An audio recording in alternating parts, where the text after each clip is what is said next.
दार उघड बये, दार उघड. नमस्कार. देवांग समाज रजिस्टर इचलकरंजी यांच्या आधिपत्याखाली चौंडेश्वरी गृहनिर्माण सहकारी संस्था तारदाळ तसेच हिरकणी भिशी मंडळ यांच्या संयुक्त विद्यमाने घेण्यात येणार आहे कार्यक्रम खेळ पैठणीचा. या कार्यक्रमाचे प्रथम क्रमांकाचे बक्षीस असणार आहे ड्रेसिंग टेबल आणि पैठणी. द्वितीय क्रमांकाचे बक्षीस असणार आहे सोन्याची नथ आणि पैठणी. आणि तिसऱ्या क्रमांकाचे बक्षीस असणार आहे चांदीची जोडवी आणि पैठणी.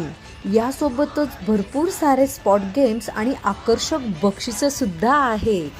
तर मग वाट कसली बघताय? पटापट नाव नोंदणी करा आणि 14 सप्टेंबरला सायंकाळी 5 वाजता चौंडेश्वरी गृहनिर्माण संस्था तारदाळ या ठिकाणी कार्यक्रमाचा